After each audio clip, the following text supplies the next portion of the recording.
Hello everyone, it's Sharingan here with an in-house replay. It is time for my in-house fix. I've not been able to wake up early enough for 6 PM London time lately. But luckily, a good friend sent through a match that promises to be an epic game. Now if you guys out there want to send a good game through.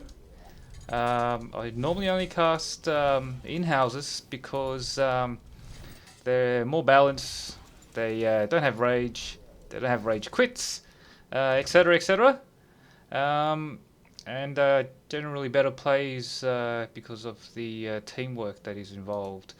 So yeah, but if you have a good game, please send them through to sharinganaos@gmail.com. That's sharinganaos@gmail.com. Let's get straight to the introductions. On the easy lane we have Blackxion, Black from the Dead. Great to see him back. I actually stole, or not steal, but I copied. And by copy, I mean I Sharingan his build on Khyrak and applied it to Khyrak, and just absolutely profited. It's epic. It was it was Hatchet and Hatchet Soul Engine, of course. Was jungling. SHM, BHM, so not BHM, Atom Smasher. Everthirst, Darwin's, Organic. So it was a tanky build on a bruiser melee jungle bruiser with heaps of regen. So it was very fun to play because you just dive in, yeah, and do, and it was almost troll-like because of the amount of sustain it had on him. So thank you, Blackxion, for that. It took you completely raping me with your Khyrak, and of course Soed BMing me with a screenshot of that score screen, which captured your build. Totally worth it because I got to copy that fantastic build from you. So Blackxion in this game, also named as Immortal, is playing as Tass. Tass recently nerfed, so it will be interesting to see him. I've actually seen him, Blackxion, play Tass before, and with the newly nerfed Tass, safe to say he really struggled with it. I think back then the biggest problem he had with Tass was the amount of bounty the clone gave. So that's Blackxion. He's on jungle at the moment. He's opening with Hatchet and Machete. It's typical jungling build is his opening build is Hatchet. And you would have seen there Double G helping him jungle earlier. He's shopped a few times and continued to jungle. So the thing with Tass is it requires a huge amount of farms, especially now. So it'll be interesting to see how that goes. John is having a good start there. Looks like there was some action we missed up top. Sorry about that. But back to play introductions. Double G requires no introduction. Starred in many of my videos. Carried many games. If you want to copy a ranged DPS or a jungler, this is the man to copy. Also one of the best warders in the game at the moment. This game he is playing as Axiom, soloing easy lane. Dippa on Rory. Dippa I think that's it. I believe this man is from Finland, and it is good to see him coming playing more regularly now. We haven't seen We haven't, when I first started playing EU's, in-house on EU, he wasn't at the scene, but it has since really picked up, guys. A lot of old players coming back, and a lot of old players from EU coming back, and we've been fortunate to have some NA pub players come as well. So hopefully that trend keeps going, because it is important to build on the player database in the in-house scene, because people do get older, keep playing, people get sick, and it takes a lot of effort to transition from pub to in-houses, in my opinion, anyway. So whenever a NA pub guy comes onto EU in-houses, the games I've seen anyway, people made him feel very welcome. Players like Apache and Mother especially. Shout out to those guys, but plenty of other people made him feel very welcome. Again, 6 PM on 6 PM London time every night on EU. Just join the go to the Aeon of Storm's game, but instead of pressing play, press join chat, and you'll most people on in the in-house scene are in that chat, so they are online. And obviously, when you first come over to EU, you don't have a lot of players on your friends list. But if you're in that, you'll see plenty of people. And when I came on, there were players like Fell and Double G who greeted me and invited me to the in-house lobby. So if they are busy drafting, or they're already in a game, just say hi to one of them, and introduce yourself, tell them you want to play in-house, and I'm sure they'll make you feel very welcome. There are, of course, sometimes people are a bit wary, because you do get some trolls sometimes creating a Smurf account and then completely stomping an in-house. So that's why sometimes you just need to introduce yourself a little bit, just to make them know that you're a genuine new player, and not a. Sometimes you do get top tier players creating a Smurf account, coming to an in-house, and their last pick, then the teams are completely imbalanced. Funny little joke, but people are wary of that. So again, if you're new to the EU in-house scene, make yourself, introduce yourself, and I'm sure they'll make you feel very welcome. So Rory Dipadapa, one of I believe that's one of Selweed's friends. So good to see him bringing some more people online, some of the old players coming back. Thanks largely to his efforts. It's good out there. Largely to his efforts and Just Africans. So mid lane we've got John. So John on Grunty, and Cyprus, Annex on Cyprus. Just before we move on, Strife. You've seen him. I love Strife's LZ. Fantastic LZ play, in my opinion. Great warding, dials, rings, support items in general. So, look at that. He's already got a couple of wards there. TS and the like. So, a fantastic support here player. This is the way to go if you want to play support. He's gotten these two items are essential for any support player when you're playing in one of these team games, because you need these two items to supplement your income.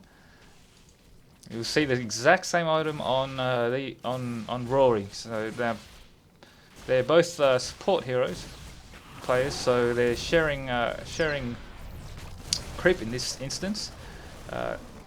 But if you're a support player and you are laning with a carry, then your job is to feed the carries. You're letting the carry last hit everything and helping him deny the enemy laner. That is why these two items are absolutely essential for your income. That is Lost Treasure and Minus Goggles. Great to see them both awarding, buying wards, sharing wards. This is some of the things that I first learned when I came on to EU. I never knew, transitioning from the pub scene, I never knew this sort of team play. So there's a certain role towards it. Obviously, if you're in a pub and you're having these, opening with these two items and and not last hitting, you might get raged at because people want to know what you're trying to do. They don't understand the role of a support. It is, when you're playing support, it is highly dependent on a team's draft and team play. So, but still, those two items are very good for tanks and supports, nevertheless, because they give you that income.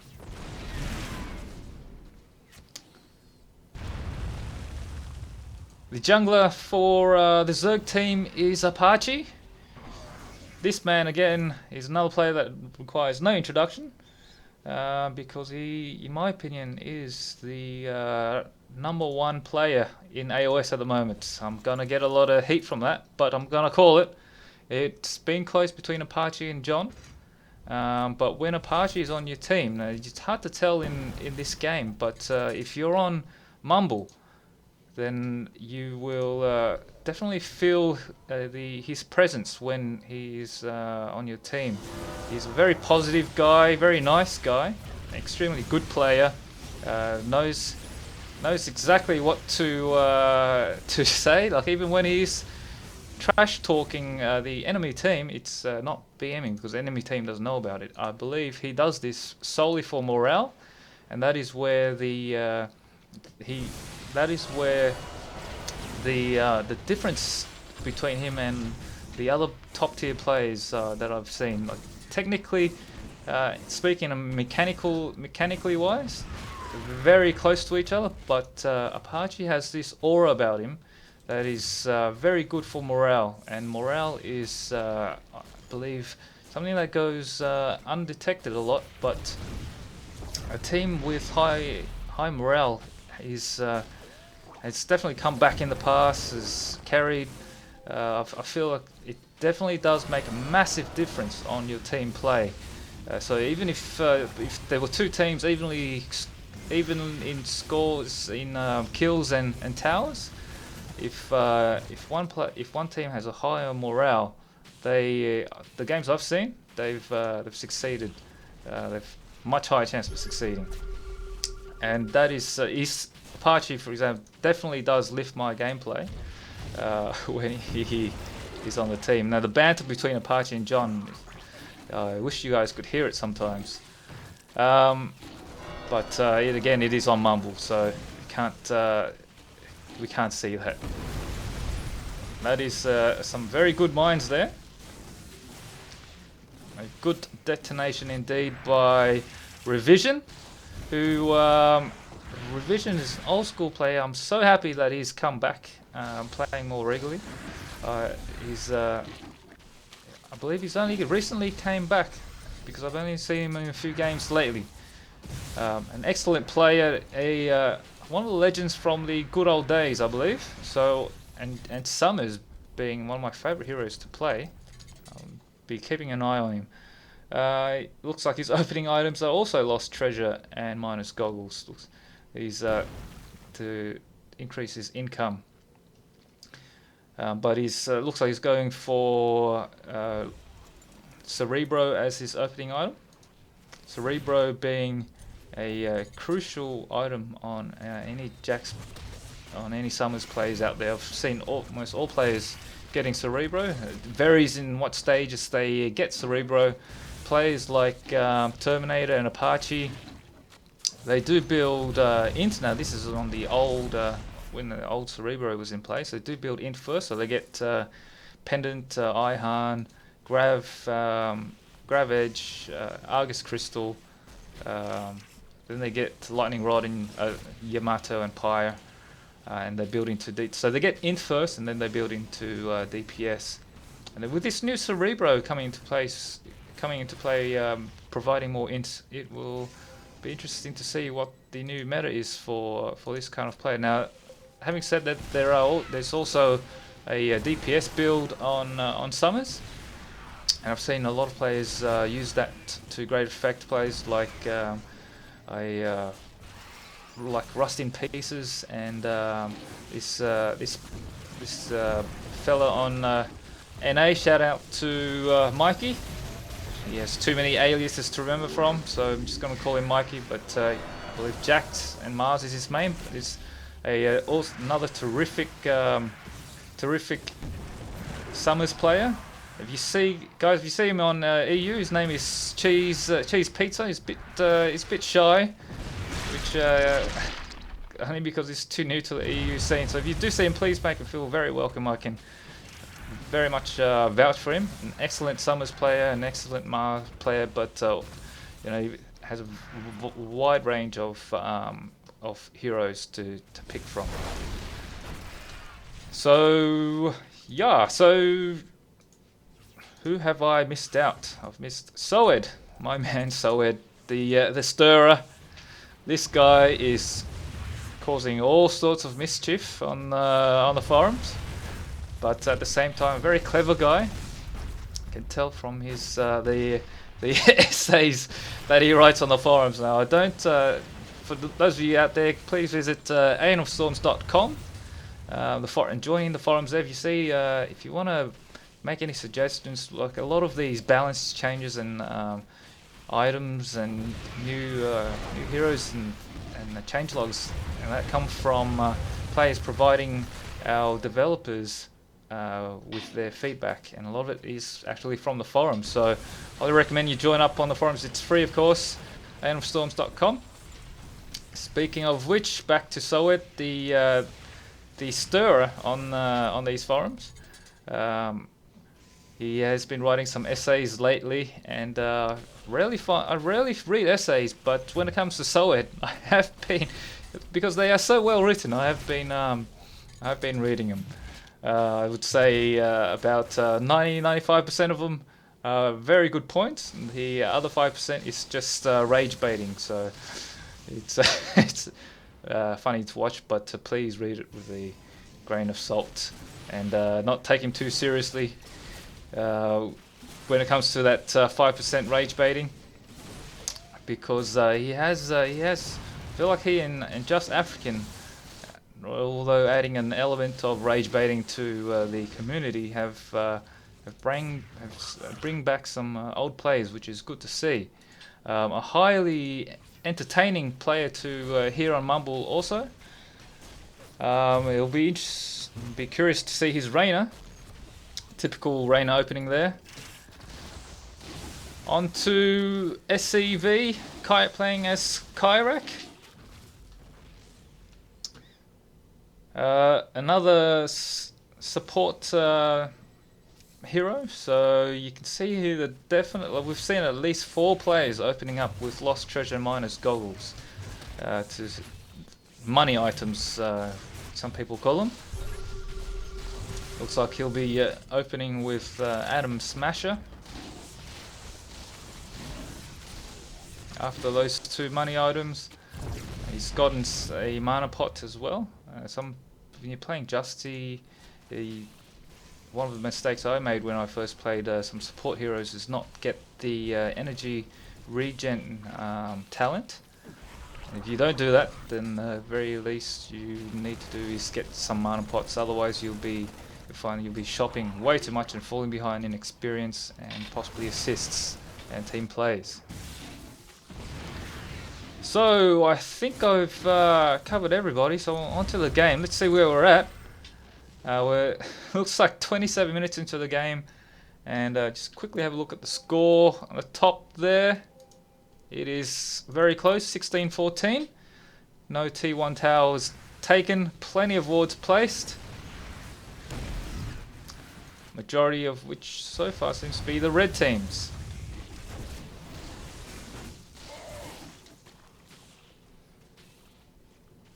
Good little engagement there. Let's see who's buying these wards. I believe it was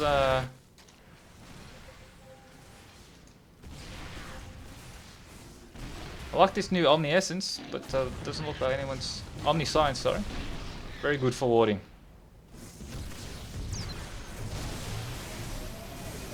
Fantastic initialization there from Justi, followed up by Rory's ult. Oh, that is a good pull, clutch pull from Double G. Decent exchange there. I would say, however, the Protoss team benefited more in terms of money and the assists that came from it. Let's see. With these games, the reward for team plays when it comes to assists is it's definitely a factor to be taken into. Sorry, I was just watching there. A bit of lost my tongue there. But yeah, for example, if you one versus 3, and it's 1 kill each, the team with the assists benefits a lot more just from the reward that assists give you.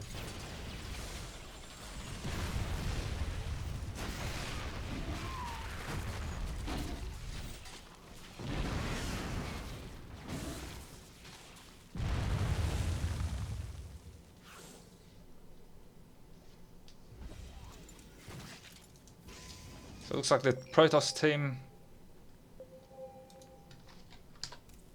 are in front by just very slightly in front by a few kills.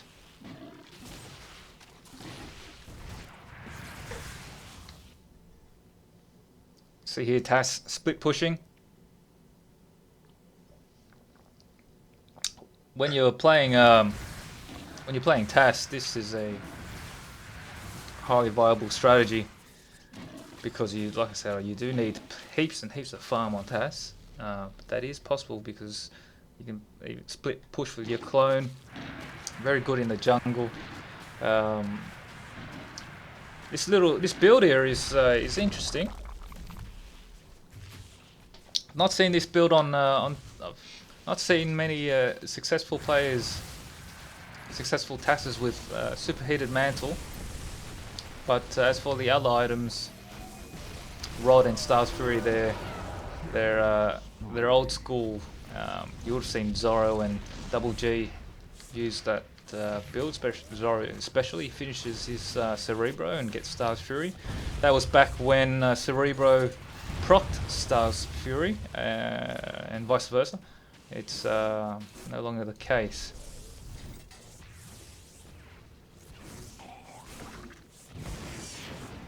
So it will be interesting to see how he goes here. In my opinion, Tass requires a lot of buff at the moment. Not a lot, but definitely requires buffing. Just misses out on the assist there.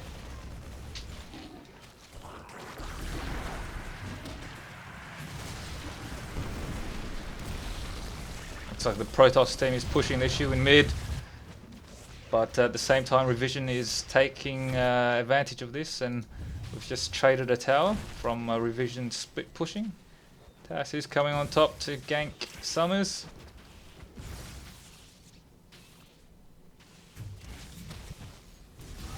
Now let's see the warding.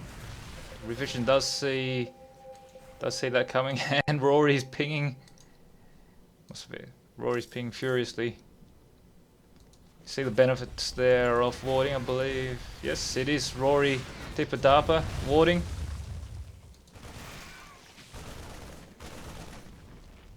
And good to see Prophecy Stone on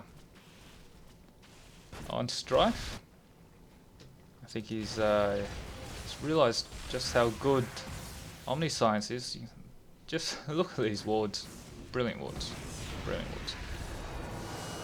Now, unfortunately, that ward there was placed on lower ground. I don't think these guys know about this spot here, because if they had placed that that ward on where you see that circle there on that top flower, Justi with its TS would not have been able to see that because it is on high ground. So to deward it in that spot, you would need a TS and a scan, or a TS and another ward placed up there to deward it. So these ward spots still haven't. Seems like a lot of people still don't know about these ward spots, even though I've made an entire video dedicated to telling people where these ward spots are, and it's been out for a year now. So, I mean, I don't mind it because I still take advantage. It's good. It's good. But a lot of people don't know it because I still take advantage of it in pubs. They obviously know about this spot. I love this new spot here, warding in mid. You can. The T1 tower does not take that down, so there's another spot there where you see that circle.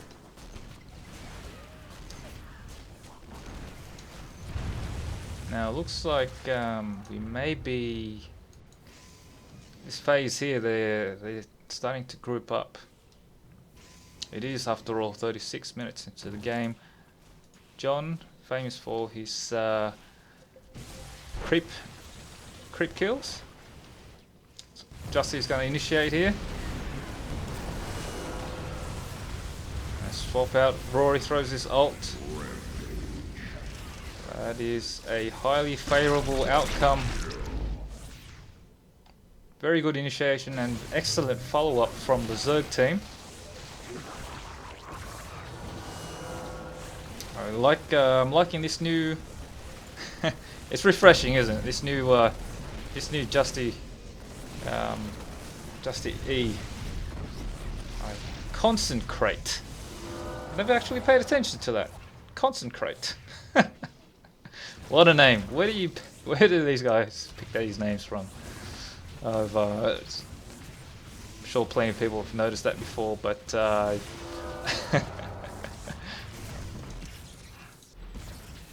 didn't know that. There you go, eh?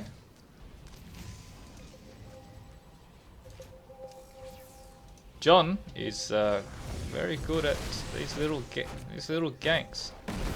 Oh, and there he goes having. So that was. He came from behind, and I could have thought that might have been 1v2. This is the famous question mark. That is an ongoing joke between John and Apache, I believe, the two best players in the games. I say that because they generally first picks every time.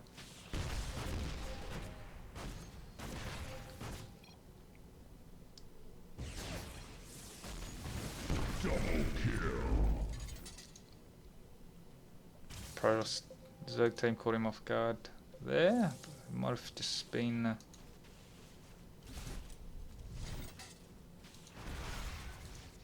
curious. I don't know what he was doing, to be honest. Would have thought maybe I rewatch this. It might have been placing a mine, but I can't see any mines there. So no wards from the Zerg team on this high ground here.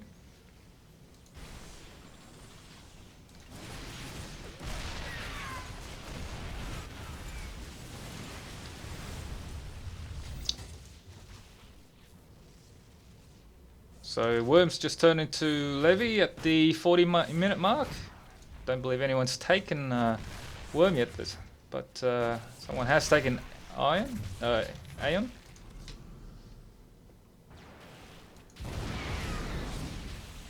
My pronunciation is a bit laggy. It is Australia Day tomorrow, public holiday. So I'm sure many of you would care about that.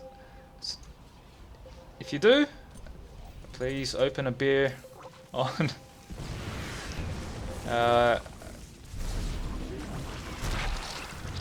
caught SCV off guard there, teleporting. Lure this Grunty.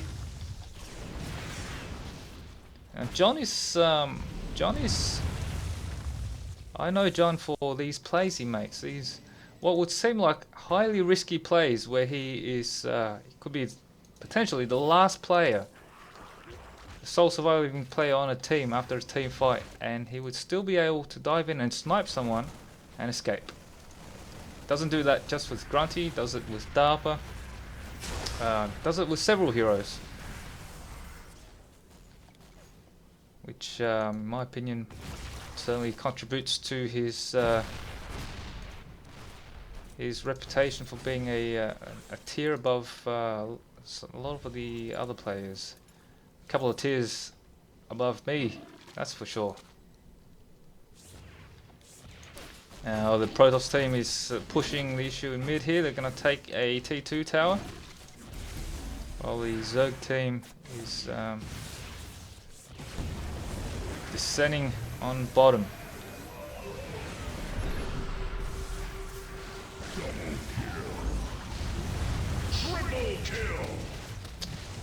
There you go, Tass going to town on that team fight. Highly favourable outcome for the Protoss team. They've team wiped, and they've taken a T3 tower as well. They've taken 2 towers. They did lose that bottom tower there, but they did. It was a favourable exchange, certainly. So the TOS team is currently ahead, more towers and a few more kills, and they've taken Aeon a couple of times as well. So yeah, back to important matters, guys. Australia Day tomorrow. Throw a shrimp on the barbie, have a couple of beers on in celebration all over the world. Doesn't matter if you're from the States, the UK, South Korea. Shout out to all of those, everyone. Finland. You're all Aussies in my eyes. So yeah, feel free to have a couple of beers tomorrow, and if you have a little barbecue, thinking about good old Sharingan. I'll be toasting to you, that's for sure. TOS team pushing their advantage, possibly taking this. They're busted though. Apache does see him. Can't do anything to contest that levy.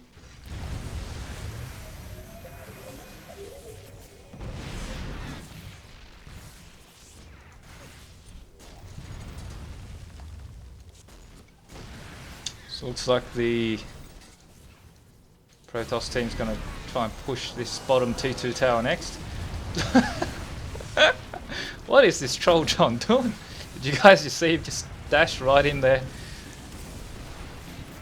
That's one way of initiating a fight, I suppose. Didn't take too many hits though. He dashed in there and they all backed off. They're just probably going, what the hell is going on here? Giving that little bit of factor. Slightly trolly in my opinion. May even be some strategic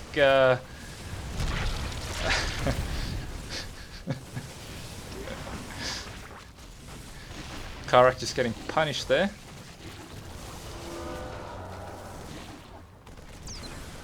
SCV is another beloved developer. I have made a video of his draft mode, and it's been a while. One of how he's progressed so far. I'd be keen to test it again. Then Inhouse. Looks like Soed is starting to get a lot of damage there.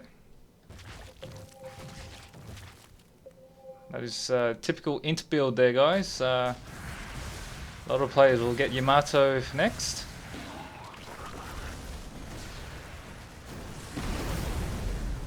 Thing with the burst int heroes, it seems like the meta build for int heroes is the same for all heroes, for a good variety of them. So this build is viable for not only for Raynor but also Cyprus, just any Kuradel, any burst int.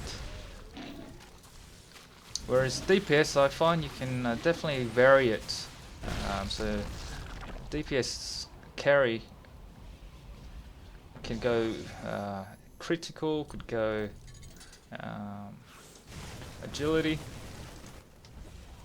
Obviously, a lot of damage and a lot of damage items to to pick and choose from as well. So lots of variations when it comes to DPS. Just to make a point of that, let's have a look at where's our friend Axiom, double G. So you've seen him Nova in the past. Oh, you've seen him a couple of few videos, made plenty of videos. He's a very good DPS carry, and it seems like he varies his build often. But these three items here is one of the metas out there: Shinobi, Instances, and Galactic. So Cloak. The thing I realized about Galactic was the time scale when you're low on health.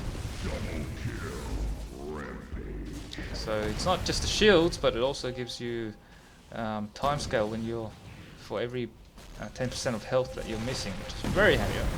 Excellent detonation. Revision's got to be happy with that.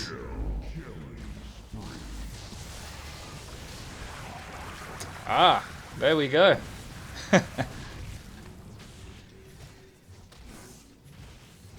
Good Tass swap there.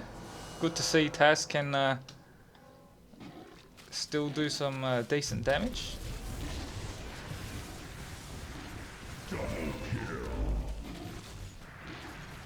I'd be curious to see what sort of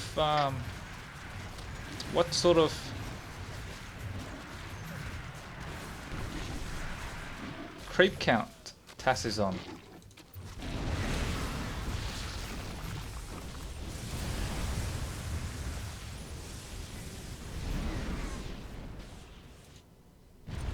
So these Cerebro, Phantom Menace, Instances, and Star's Fury were the meta. I would say one of the best builds in the past. I know for sure Zoro.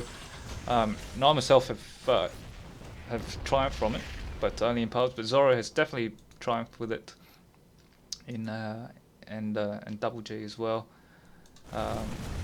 So definitely a meta build in the old Tass. Good to see it's still doing something here after it's been heavily nerfed. I know a lot of other players have really struggled with it. They've tried to change to int and burst int, but still struggles with it. Now SHM is something new, but it might be paying off a little bit there, because a clone does not benefit from your health. I don't believe if you buy a health item. I believe I've tried this. Obviously your main benefits from the health item. Look at John diving in there, trolling a little bit. He might even get a kill out of it. He gets swapped out by Tass.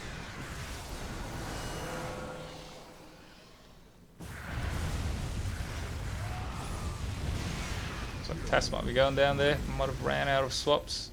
Now the new Tass, when you swap them, you only swap positions, I believe, so you don't swap the health anymore. Again, heavily nerfed to the ground, and E also does not give you movement speed or attack speed anymore. I think Adam was looking at potentially another excellent detonation. I think Adam was potentially looking at buffing Tass's W.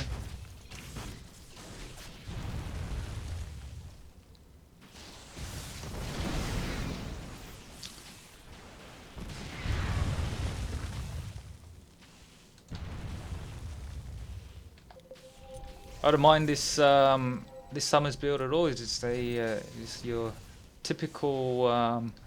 By this stage, it looks like all the other summer's builds in the past. By that I mean some of the best is from Apache and Terminator. Like I said, they get int first into DPS, as opposed to some of the other players who build more DPS-y.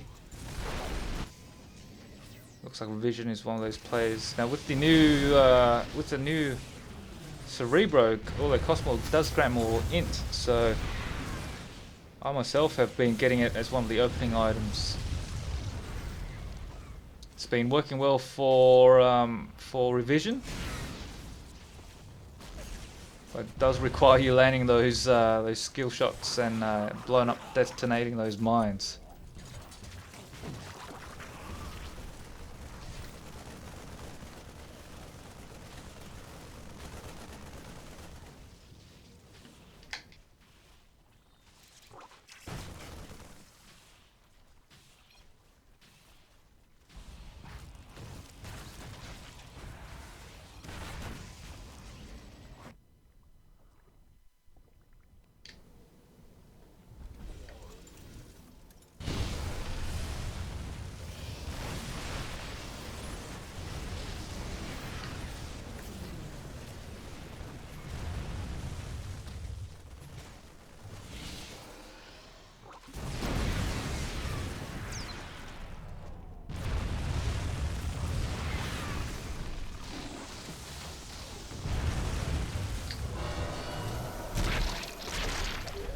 Dear me, I've just drank so much water. Should have gave you guys a little bit of a heads up first. But it is getting warm. It's summer here in good old Down Under.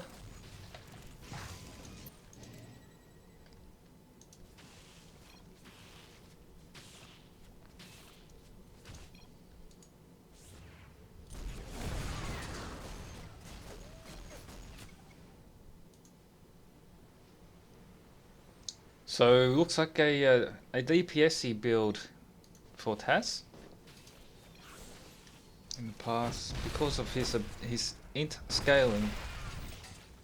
People have gotten, for example, instead of superheated mantle, they've gotten grab edge.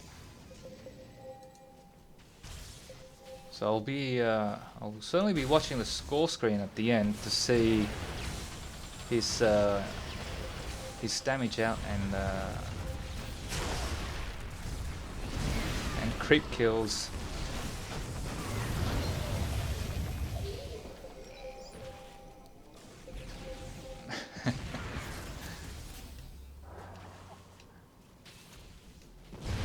So Double G's backup is coming.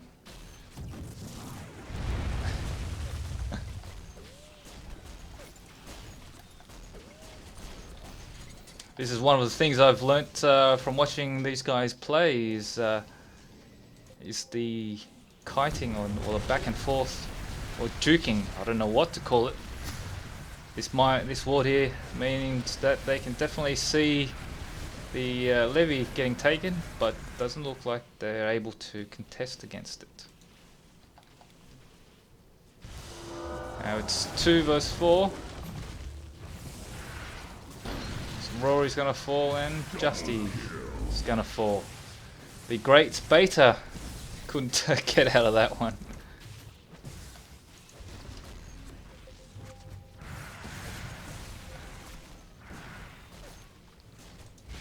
I've seen Apache do a lot of crazy things and get away with it, which is always fun to watch. Just not in that instance. Any TS's, looks like there's no true sight, so they don't see the mines getting placed there.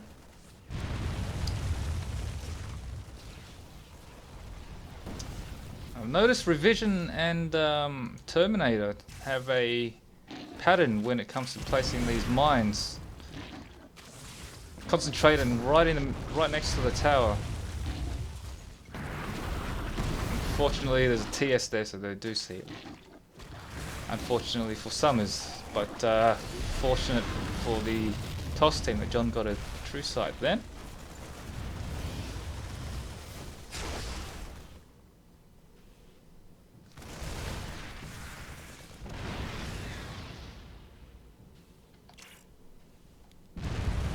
It's 50-38. The Protoss team, I'm safe to say, is in front.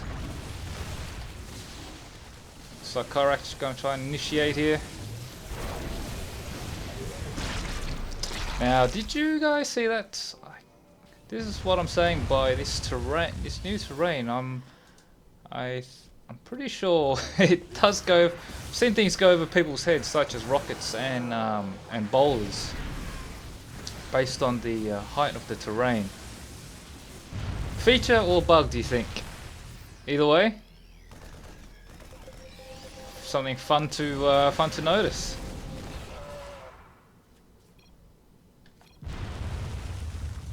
So the Zerg team has defended well there. Might be looking to counter here.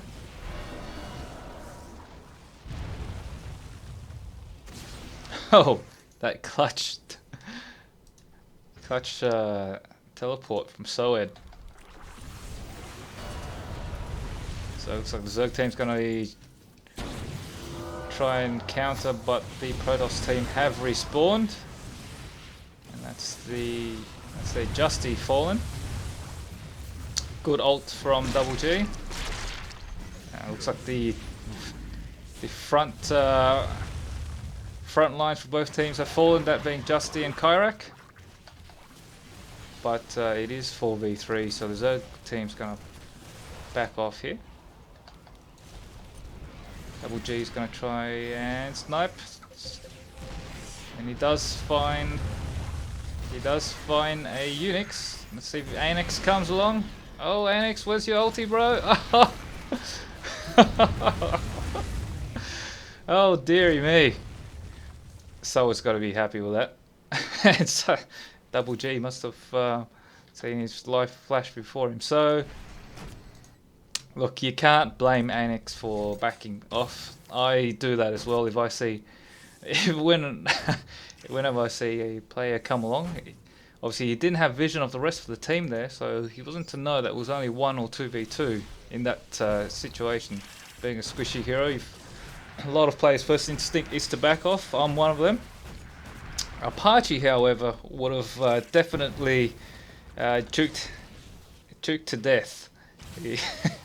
His first instinct is rarely to back off. It is either to juke or to kite or to attack, which in my opinion places him a tier above many other in-houses.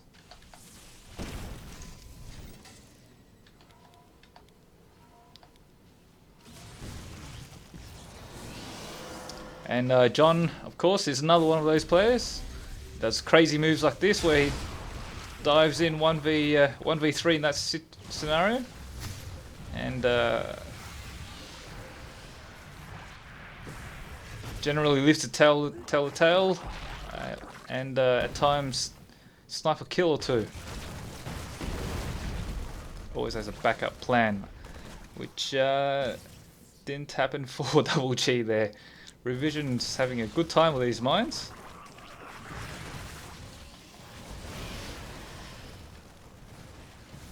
Now, late games, these mines will fall off because everyone will be getting TSs. Unless they're placed in the bush, where even the great John and his TS can't see coming.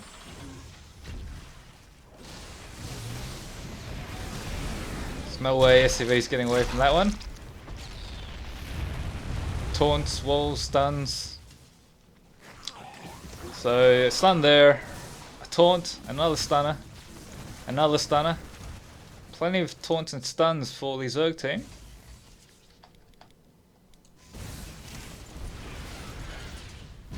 But they might be... They don't seem to have a ranged carry. They do have... They don't have much DPS. But they do have Unix to push towers. Let's see what sort of spell resist. It is a mainly spell damage composition. Apache is a support, not a DPS player in this game. So the Zerg team. Oh, missed that.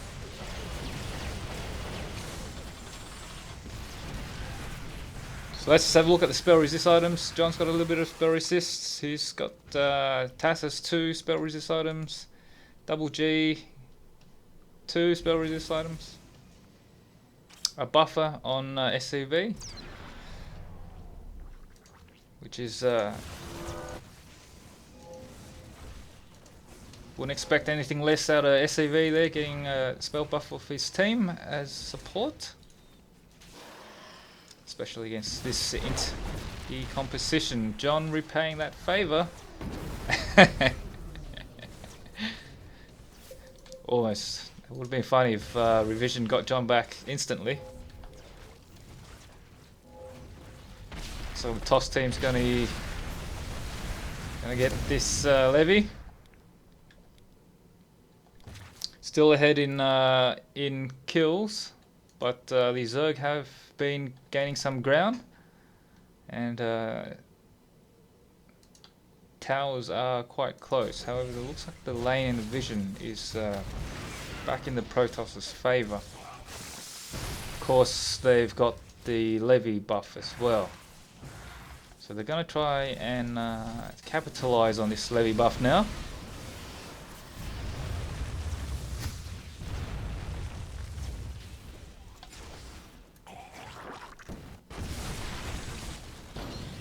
Double G's caught Infest off guard, and he does land that kill. Now looks like Revision's going for an int build there.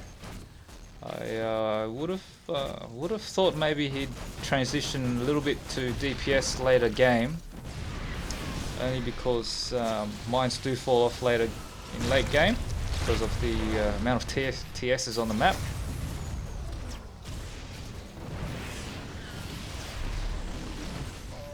But he's certainly been doing a lot of damage with those mines and his abilities. Pachi's chasing Double G here, and Raynor's got his rollers down to slow down. There they are on high ground. It's 3 vs 2 though. An excellent stun from Revision. Whose lockbox? Must be Rory's. Yep. Nope. Must have been Raynor's own lockbox. Sod couldn't get away there.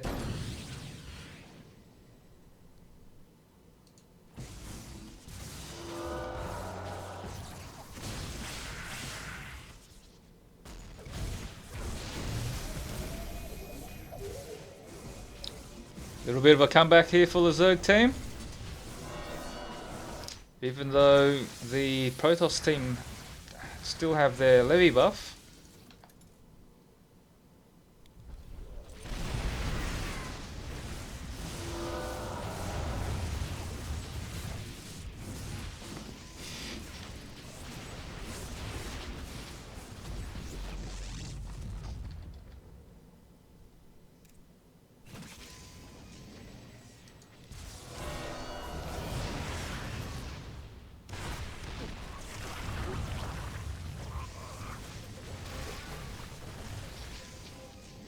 This game has been going on for 1 hour and 13 minutes, and all my water's ran out. Would have noticed I've switched beers to water in the last couple of casts. I'm not too sure if the quality of the cast has increased or decreased. It's a lot of mines there. On that high ground just as they walk up.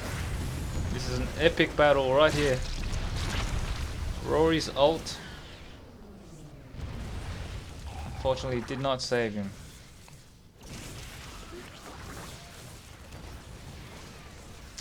So this Soed's lockbox. It was Soed lockboxing himself early in an attempt to save him.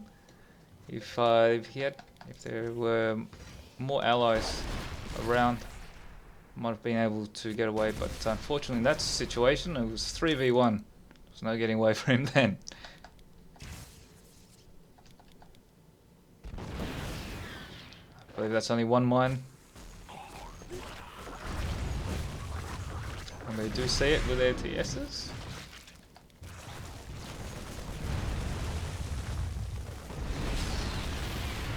Oh.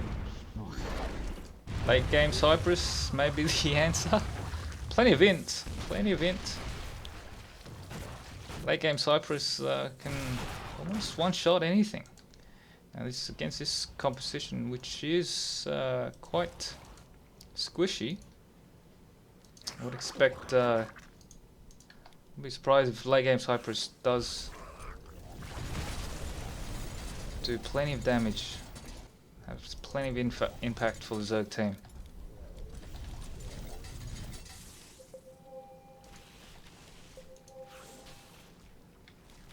Now the bosses are up. There's not too many wards down though. John's placed his swamp trap there though. So they're gonna go ahead and push for this levy, which is once again uncontested.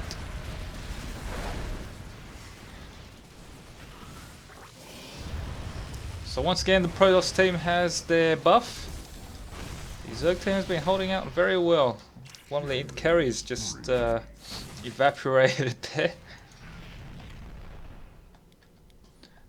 Who is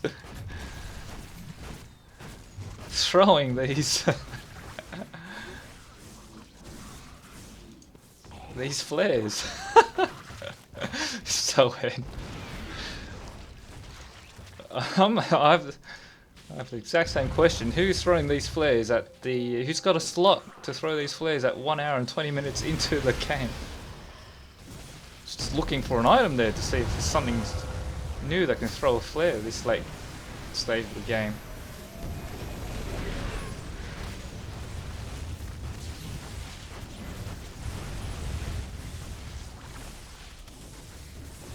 So with their levy buff, the Protoss team is once again pushing the main. Gotten one of the T3 suppressors.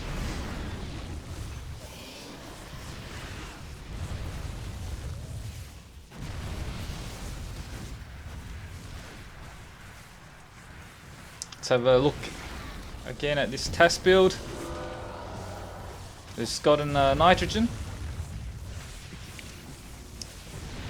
Now this build is identical to Zoro's actually.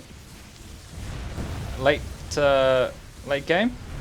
That is, Zoro used to get this exact build. He didn't obviously didn't get SHM on the old Tass build. So I'm curious to see how much damage Tass did. Certainly does not do anywhere near as much damage as he used to, but whether it's still viable in the right hands or not. I certainly believe Tass is one of those harder heroes to play simply because you have to micro 2 heroes. And they're all spells and cards, so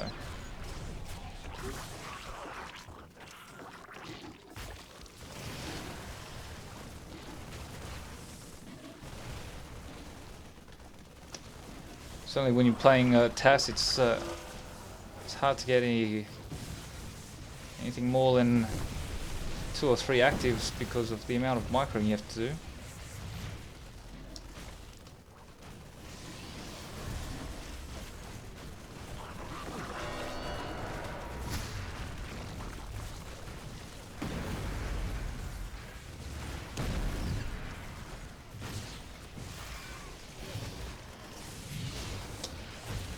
It's like with their latest levy buff, has tipped the scale once again in the favor of the Protoss team.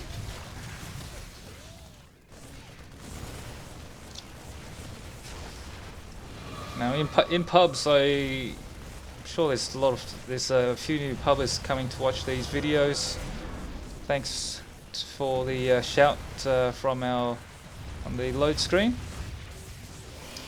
So hopefully, this is a demonstration of how taking the bosses are so important late game, but it does require all of the team in a lot of cases. So a lot of teamwork is required to take the levy in the late game, and but if you do get it, it makes a massive difference. Now you saw there after the levy, they've been pushing non-stop until they've taken all the T3 suppressors.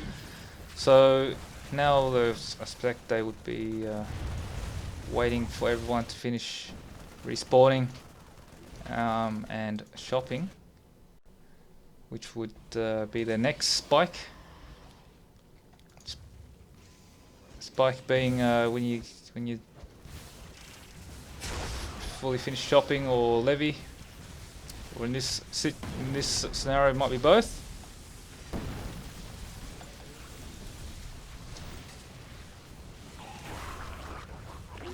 Looks like everyone is maxed out.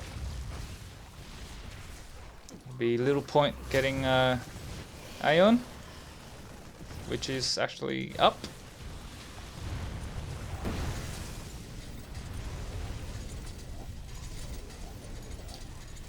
So Zerg team's heavily on the defense here. They're all maxed out, so if they weren't all maxed out, this would have been this silver lining would have been that they get plenty of farm. So they're holding out well there. Two have fallen for the Protoss team. They might be forced to back out here.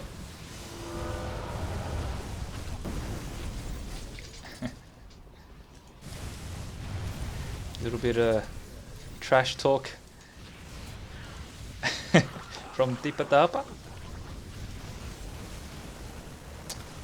Guys, if you're watching this, you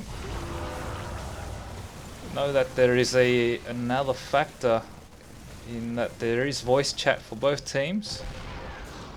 That's why this teamwork is of such a high level, which isn't captured in any allied chat.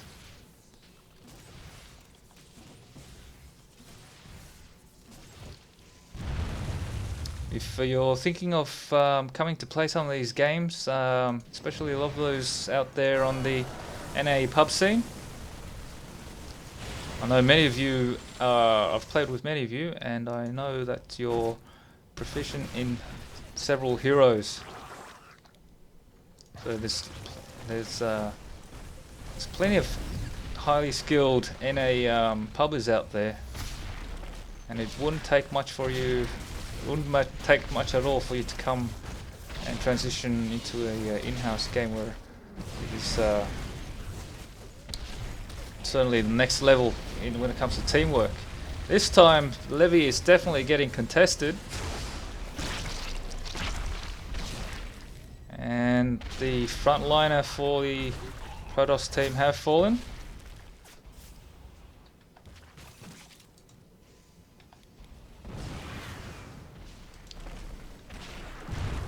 So one thing to definitely get is install Mumble if you're going to play, even if you're pubbing. To be honest, if you're in a party and you're pubbing, I've done this and it's made a massive difference in teamwork, even if it's just with one other friend. And if you don't have a mic, that's okay. If you have at least have Mumble, you can hear your captain or your allies communicating. There's split decisions are made as to whether to engage or bait or back off, and that's where Mumble comes in. So if you don't have that, you're at a severe disadvantage, and your team is as well. So definitely, if you come out and play in-houses, install Mumble. A microphone would definitely be a bonus. So we're seeing here a little bit of a comeback, guys, from the Zerg team. All their suppressors have respawned. They're still behind in terms of towers, but certainly caught up in kills. And what's a couple of T3 towers this late in the game? And they've also got their levy buff. So the balance, the tide has turned, well, evened out, if not turned. So you'll notice no one's even bothering with Aeon this late in the game. It's 1 hour 30 minutes into the game. Just as I said that, we might get an Aeon. Nope. No one cares about Aeon.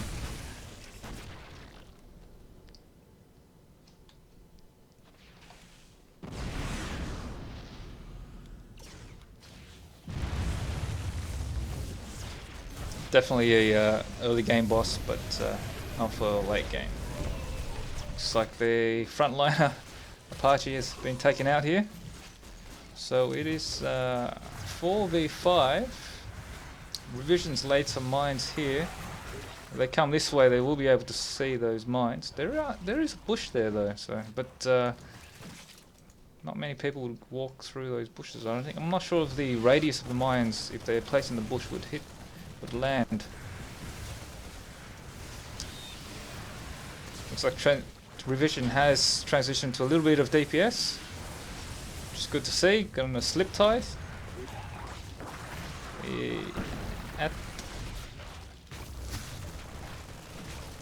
Still does. Still wants his int because his E does a lot of damage, whether it be the laser or the mines. Now once again the Protoss team is pushing because my man Feed Parchy fed. Wow. I don't know how Revision does it, but he did just kill someone at an hour and 30 minutes into the game with everyone has a TS. SCV, if you're watching, you're probably not. You probably are. But that was funny.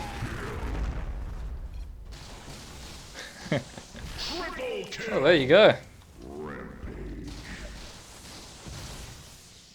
So he's gonna get some DPS now. That's the int does still come into play when you get slip tide because 17.5% spell damage is of your int is dealt as spell damage.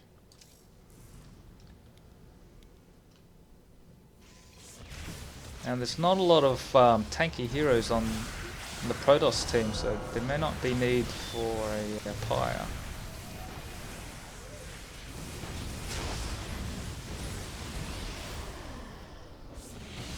Let's see that lightning, that chain lightning doing decent amount of damage, given that there's that much int there. John might need to hold the fort here. It's 1v4. I can't count. It's actually 1v5. Khyrak's come up to back him up. Boy, hasn't the tables turned. Very close game here, guys. The Zerg team has been behind, I would say, the entire game. They've caught up now. But for the entire game they have been either slightly behind or behind. But they're definitely caught up right at this stage. It's anyone's game at the moment. The levy buff has expired for the Zerg team. That could make the all the difference. Could be a wow. There he goes again. And SCV being a very well-mannered guy, complimenting Revision on his mines. Very well placed mines in the bushes there. So I love summers, and I don't put mines in bushes anywhere near enough. I do land plenty here in choke points, but I just haven't been taking advantage of high ground or bushes. So it's good to see that mine still. I was wrong, guys. I was wrong. Mine still is still viable late game, even with plenty of TSs around. Just if you've placed them correctly, they're a bit hard to notice when it's all in one spot like that. I think Revision might have just missed that opportunity there where Double G walked on top of it. It's stunned, though, still doing his damage. And he does get a kill. Apache never failing to capitalize on an opportunity.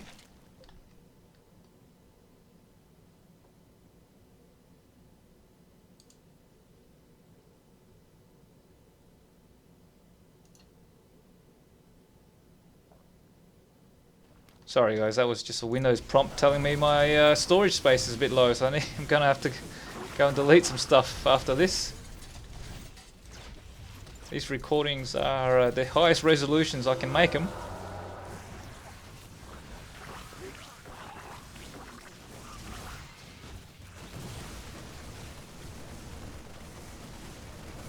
And they're at least a gig or so each, so But who am I kidding? It's the downloads, guys. It is actually just the downloads. You're gonna if you're gonna download, you might as well download with the highest resolution.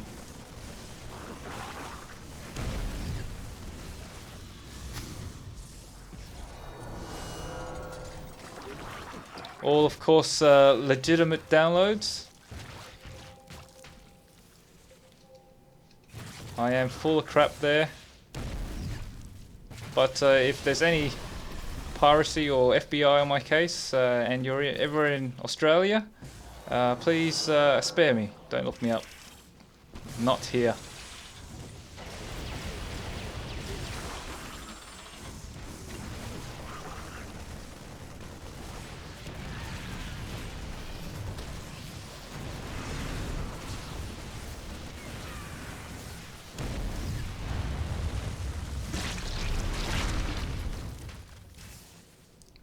Another epic engagement.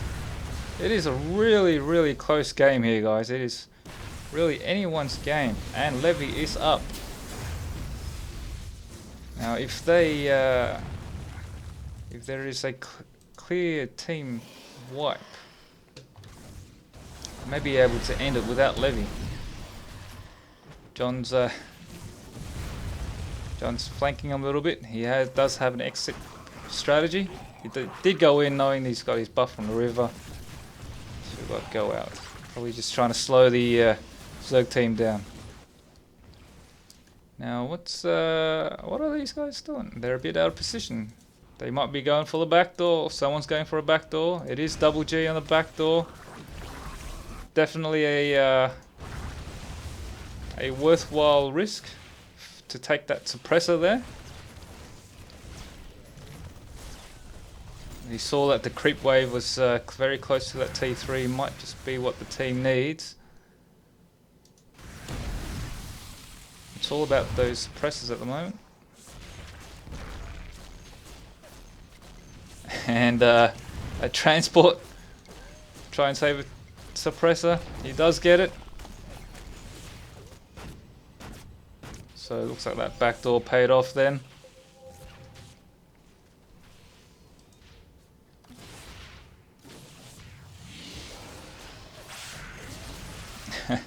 Looks like Double G's choosing not to back off here. Might regret it now that it is 2v1. Apache's back to defend, and that did pay off.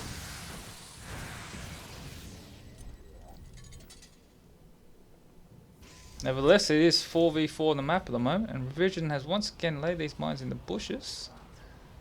Let's see if anyone falls for it. Nope, they've chosen to go the other way. There are plenty of bushes around. Oh, they might be going for Levy. They might be going for it. Now, any wards? I don't think so. Not for the Zerg team. So it looks like the Protoss team might just get it, but it is an hour 40-minute levy, and they do manage to get it. Gee, that 1 hour 40-minute levy can take and deal a lot of damage. Oh.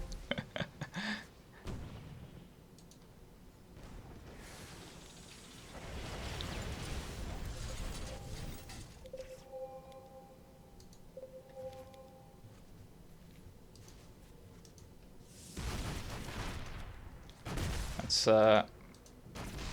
Immortal, otherwise known as Blackxion, just telling everybody to be careful. There's mines in those bushes. Here's John. Let's see if he can. Well, he might get taunted here. Plenty of stuns and taunts around. He doesn't get away that time.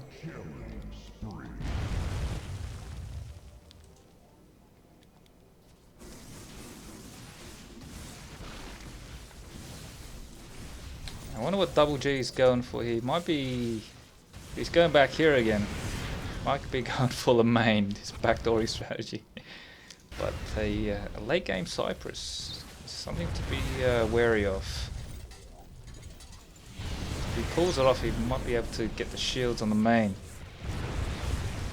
But late game Cyprus, like I said, can one-shot anybody except potentially Axiom with his shields. Having said that, plenty of big battle to come here in the Protoss main. This is turning into an epic game indeed. Very close. So the skirmish is still going on, and Double G just narrowly coming on top of that engagement. I'll be definitely going back to defend the main now. Fortunately for Double G, he does not have the creep to be pushing these shields. Looks like those mines that was in the bushes earlier did pay off. I will never ever say that full Inti Summers falls off late game because people get TSs. That is because I am a noob and I don't take advantage of bushes or high ground anywhere near enough. So I'm glad I watched this replay.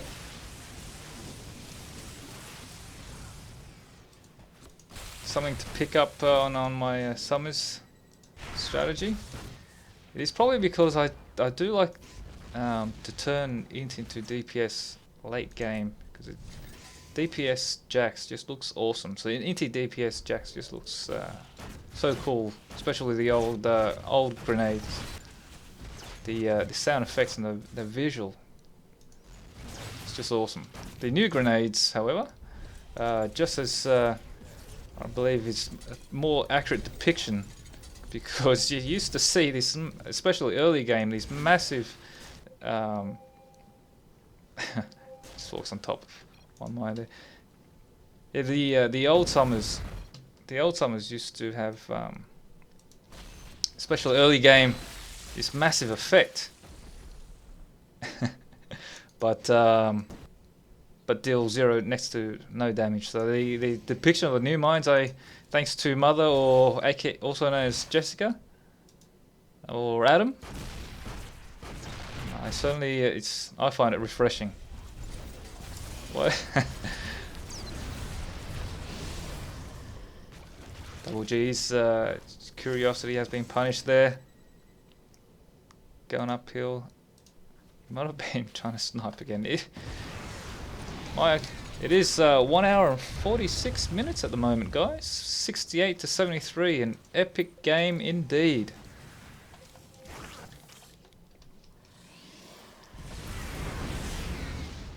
I'm sure fatigue would be a factor now, or in SCV's case, his lag.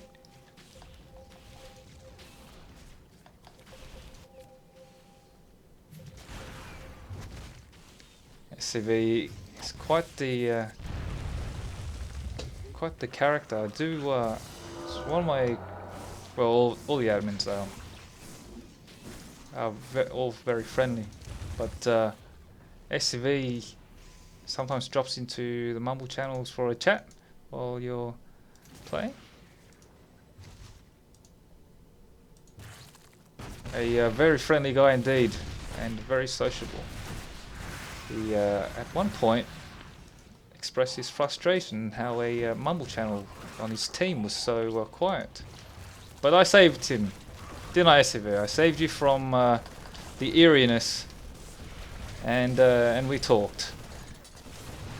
And that's when the American and the Australian accent merged and made a terrific sounding mumble channel.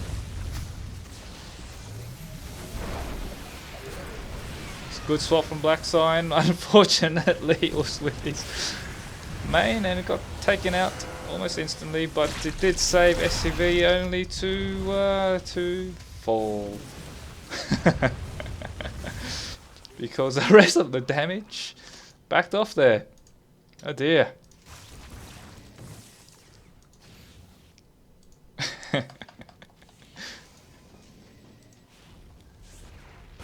they're really going for these back doors whenever the creep is approaching these suppressors.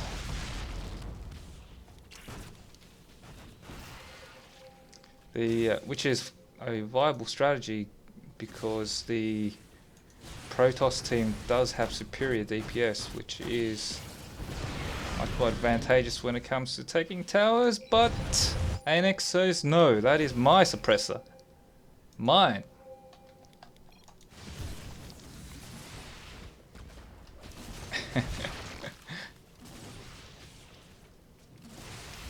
Revision's build on summons is still the same.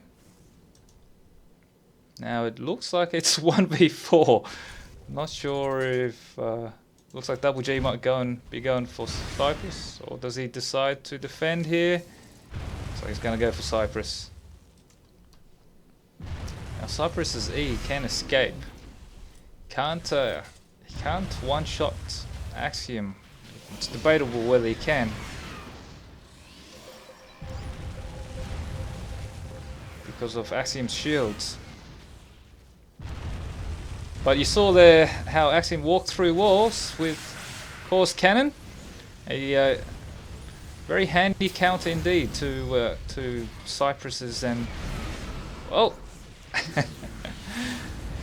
to their walls anyway, not the rocks. Cyprus or Cow's walls.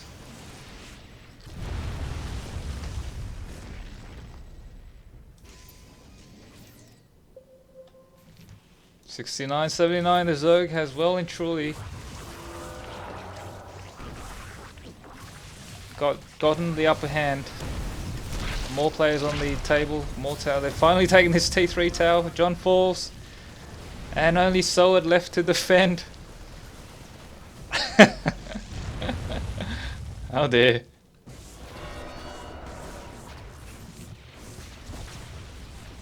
Looks like this may finally be it, guys.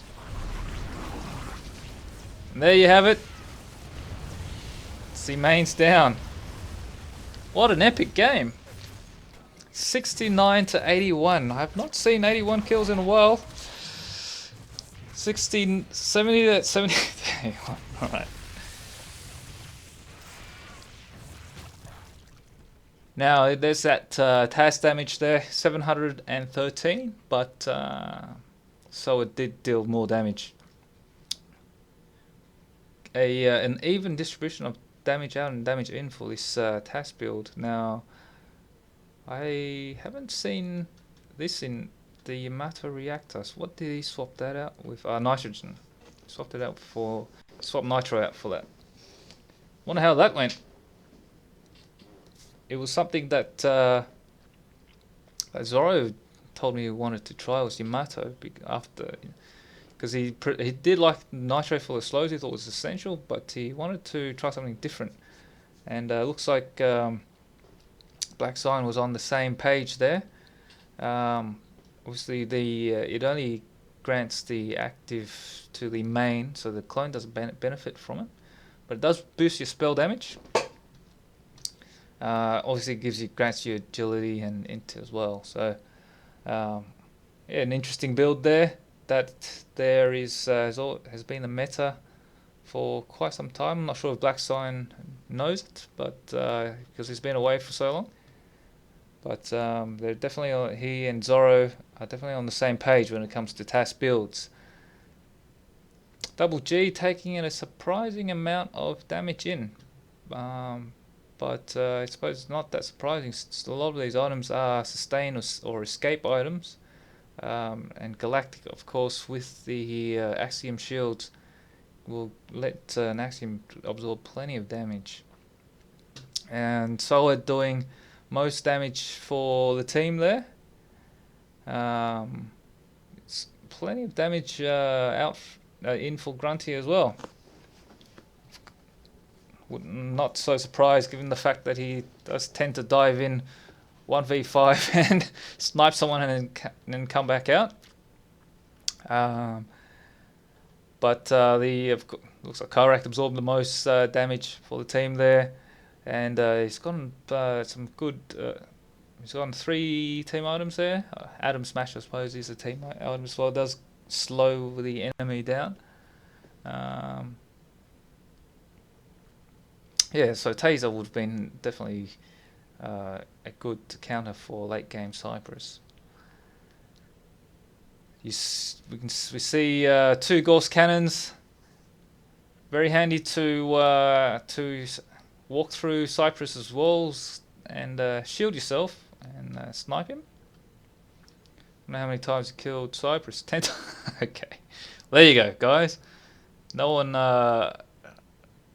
Cyprus was barely touched by anyone else except for the two players who picked Gauss Cannon. I'm not sure if there's a trend there, but if it's directly contributed to it, but I think it definitely did make an impact to be able to walk right through Cyprus's walls at a fast speed, and of course they both got Galactic to counter Cyprus's ultis. Most damage out in the game does go to Revision, just slightly in front of Soed. 25, 12, 25, so a very decent KDA. Landed a lot of those mines, very well placed mines late game in those bushes and high ground, and did get a little bit of DPS. He might have gotten a pie if there was more meat on the Protoss team, but in this against this composition here, I don't disagree with that at all, because the more damage out you get against a somewhat squishy composition, although I say squishy, they do have plenty of shields and spell resist. And let's have a look at team items. Looks like Strife swapped a lot of went instant there. I'm not sure if he did get I do know him for getting plenty of team items, but it looks like that might have been Rory's role in this situation. So he's got a spell buffer chilling, and you can see a couple of dials there. So Unix, I don't play Unix too much, but his damage does go on int. Having said that, he didn't do too much damage out, but wouldn't be surprised if he pushed plenty of towers.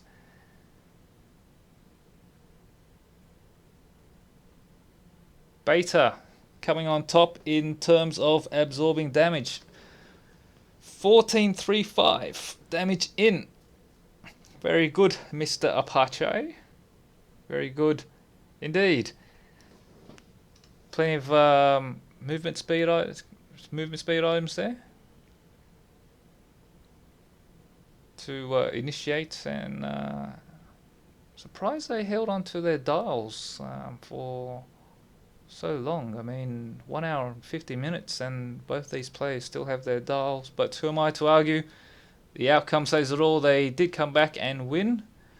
I suppose these dials do help initiate and save allies, and a critical item on any support hero, especially early and mid game. But evidently, still a popular choice late game. And having a look at these int builds, very similar to each other. So no DPS per se, but because of they were able to grab towers, no problems nevertheless. Especially late games, creep late games are so strong.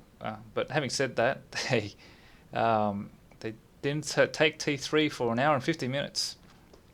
Top there until the very end.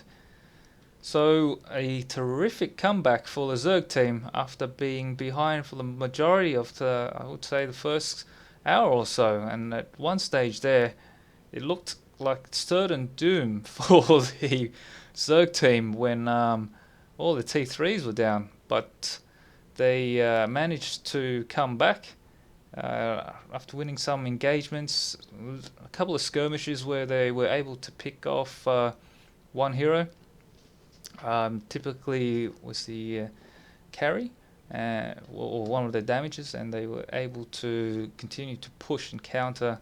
They didn't take any bosses, I don't believe, for the first hour or so, but certainly pulled ahead in the end there. So that was a fantastic game to watch. Thank you for sending that in. I might as well reveal who it was now. It was actually Dipper who sent me through that video, that replay. So guys, if you have an epic game, or if a good game, doesn't have to be in 2 hours.